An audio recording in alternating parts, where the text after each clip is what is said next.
O Senhor esteja convosco. Proclamação do Evangelho de Jesus Cristo segundo Marcos. Naquele tempo, Jesus disse à multidão: O reino de Deus é como quando alguém espalha a semente na terra. Ele vai dormir e acorda noite e dia, e a semente vai germinando e crescendo, mas ele não sabe como isso acontece. A terra por si mesma produz o fruto.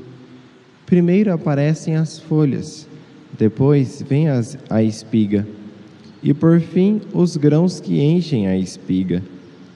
Quando as espigas estão maduras, o homem mete logo a foice, porque o tempo da colheita chegou. E Jesus continuou: Com que mais poderemos comparar o reino de Deus? Que parábola usaremos para representá-lo?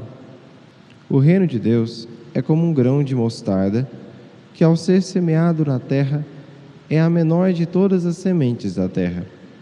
Quando é semeado, cresce e se torna maior do que todas as hortaliças, e estende ramos tão grandes que os pássaros do céu podem abrigar-se à sua sombra.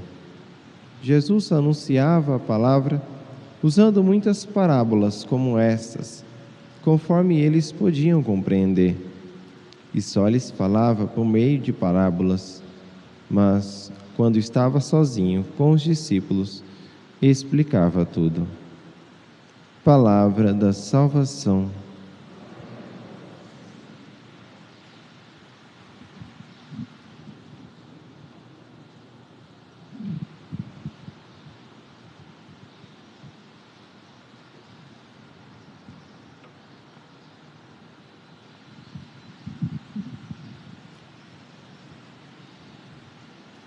Meus queridos irmãos, na primeira leitura de hoje, nós vemos um dos acontecimentos mais famosos da Sagrada Escritura. Existem até filmes relatando este acontecimento entre Davi e Betsabeia.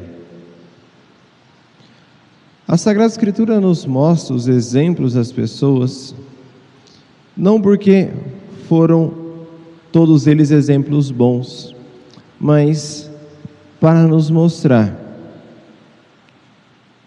a limitação do coração humano e o que é capaz de realizar em nós a graça de Deus. Por isso, então, para que nós possamos compreender mais a fundo a miséria de nosso coração e onde quer nos levar a graça de Deus, é que nós, então, iremos meditar um pouco sobre essa primeira leitura. O que nós notamos quando lemos este acontecimento que foi de Davi ali, envolvendo Davi, Betsabeia e Urias? Primeira coisa que nós notamos, na verdade o que nós notamos, é a malícia do pecado. Veja, o pecado, tudo que o demônio faz, tem como característica fazer uma comparação, uma imitação barata daquilo que Deus realiza. E por que é importante a gente entender isso? Porque as graças de Deus, elas nunca são graças solitárias, mas são sempre graças que atraem outras graças, virtudes que nos levam a outras virtudes. Se você, por exemplo, começa a buscar a virtude da obediência, não é somente a virtude da obediência que virá. Muitas outras virtudes virão anexas a essas. Assim também acontece com o pecado. Um pecado, ele nunca vem sozinho. Ele traz juntamente consigo uma multidão de outros pecados. E é o que nós notamos aqui na primeira leitura. Vejam, começa com Davi olhando com desejo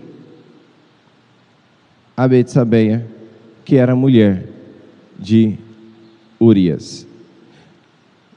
Desse desejo, que já é pecado, surge então o convite. Do convite então surge o ato da traição. Do ato, o que acontece? Surge um outro pecado de querer esconder e maquiar. E é assim muitas vezes o nosso coração. Nós não queremos revelar quem nós somos. E é assim que o demônio nos pega. Quantas e quantas pessoas têm resistência em se confessar, por exemplo, e aí colocam inúmeras dificuldades, seja em relação a si, seja em relação à situação em que está vivendo, seja em relação ao sacerdote que vai se confessar. Tudo isso faz parte da armadilha de Satanás, para fazer com que o homem, com que a mulher, continuem vivendo uma vida dupla, como aconteceu com Davi. E aí então ele começa a querer esconder este pecado.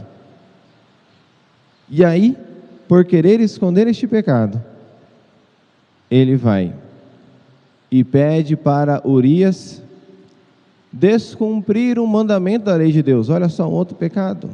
Para ele se deitar com a mulher dele, Betsabeia, para assim então esconder o pecado que o próprio Davi havia feito.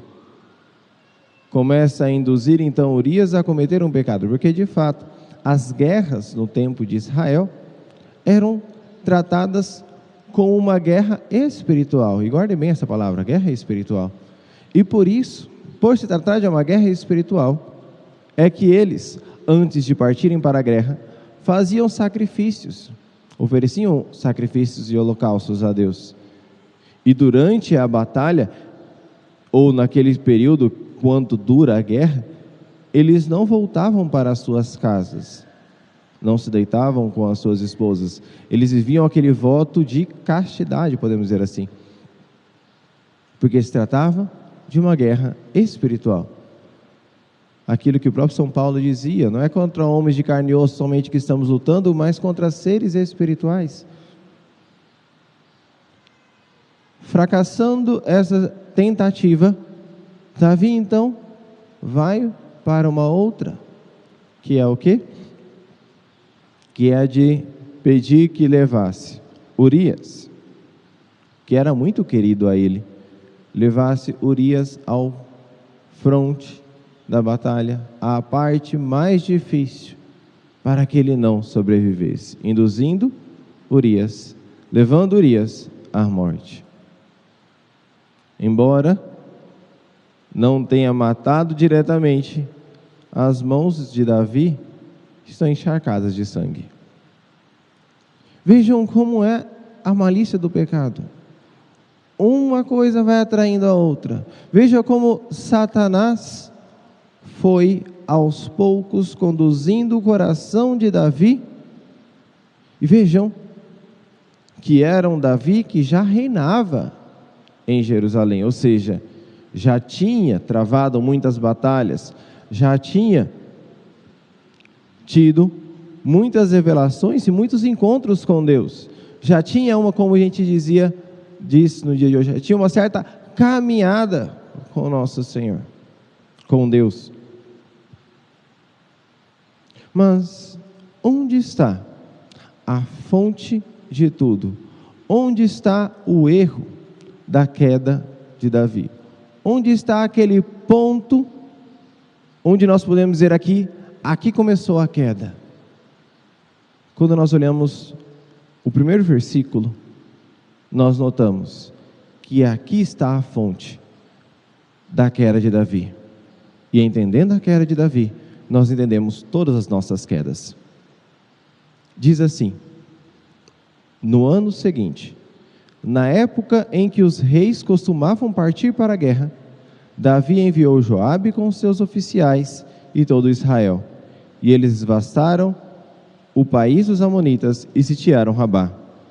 Mas Davi ficou em Jerusalém. Na época em que os reis costumavam batalhar, Davi ficou em Jerusalém. Não foi batalhar, não foi combater. E aqui então está a grande derrota de Davi, de não querer continuar lutando, mesmo depois de tanto lutar. Porque vejam, para que Davi assumisse o reino de Israel, teve que fugir, e tantas outras batalhas, quantas outras dificuldades. Fugir do rei Saul, que queria matá-lo, e depois virão outras batalhas, fugindo do filho dele que queria matá-lo, Absalão. A vida de Davi se resume a batalhas. Batalhas, sobretudo, espirituais. E Davi, querendo fugir de uma batalha externa, não percebeu que no fundo estava fugindo de uma batalha interna. E ao fugir dessa batalha interna, o seu coração, embora estivesse no lugar mais seguro do mundo, que era no palácio de Jerusalém, porque o exército de Jerusalém era o exército mais forte da época, no palácio do exército mais forte, na verdade, o seu coração estava mais em perigo do que se estivesse no meio da guerra.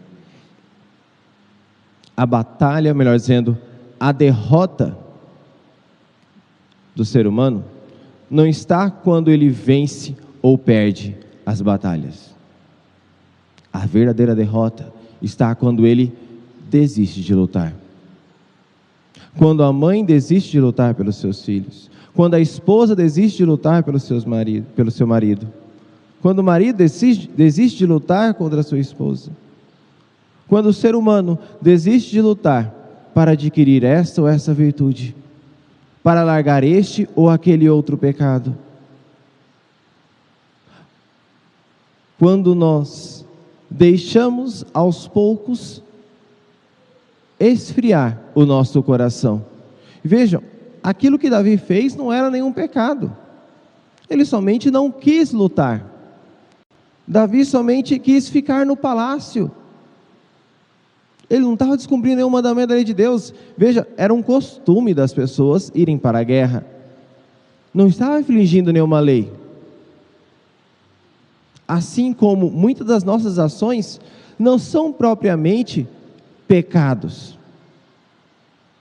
mas muitas de nossas ações colocam o nosso coração numa situação de perigo. E é isso que nós devemos compreender. Se nós não estamos dispostos a fazer de nossa vida uma constante batalha, como dizia o próprio livro de Jó, é uma batalha, a vida do homem nesta terra, nós, meus queridos irmãos, já decretamos a derrota para nós mesmos. Se nós olharmos para a nossa vida, veremos que todos os pecados grandes, eles começaram em determinado momento, quando nós, deixando de lutar, começamos a diminuir as nossas penitências, a diminuir as nossas orações. E vejam, não são coisas pecaminosas. Ah, padre, eu tenho o costume de rezar o terço, mas vou rezar um pouquinho menos. Ah, padre, eu tenho o costume de fazer a penitência, mas não, hoje eu vou deixar de fazer a penitência. E aí a gente começa aos poucos a deixar de lutar. Aí está o momento mais perigoso, espiritualmente falando, de nossa vida. E é por isso que Deus quis que essa leitura estivesse na Sagrada Escritura e estivesse, e a igreja sabiamente coloca para que nós meditássemos ela no dia de hoje, para que nós entendêssemos a gravidade do pecado e onde começa a verdadeira derrota do ser humano. Portanto, meus queridos irmãos, ergamos os nossos escudos e a nossa espada e nos coloquemos naquela que, humanamente falando, é o pior lugar do mundo a se estar, em constante batalha. Mas, aos olhos de Deus, é o lugar mais seguro a se estar, com o coração em constante vigilância. Como disse o próprio Jesus, vigiai e orai. Como disse o próprio São Pedro, vigiai e orai. O demônio, resisti-lhe firmes na fé, o demônio rodeia como um leão a rugir, procurando a quem devorar. Portanto, meus queridos irmãos, entendendo todas essas realidades que Deus quer nos ensinar, que agora, nessa Santa Missa, possamos suplicar a Ele esta graça, a graça de jamais desistirmos de nossas batalhas, de jamais recuarmos em nossos frontes. Por mais que seja difícil, por mais que seja tentador, voltar ao Palácio de Jerusalém, deixar de lutar, deixar a luta para os outros, nós sabemos muito bem que não há lugar mais seguro a se estar, senão na linha de frente. Porque, como diz a própria leitura, na época em que os reis partiam para a batalha, Davi não estava, mas Davi não era o verdadeiro rei. O verdadeiro rei é Jesus. Não há lugar melhor a se estar do que junto a Ele, nas batalhas de nossa vida. Seja louvado nosso Senhor Jesus Cristo.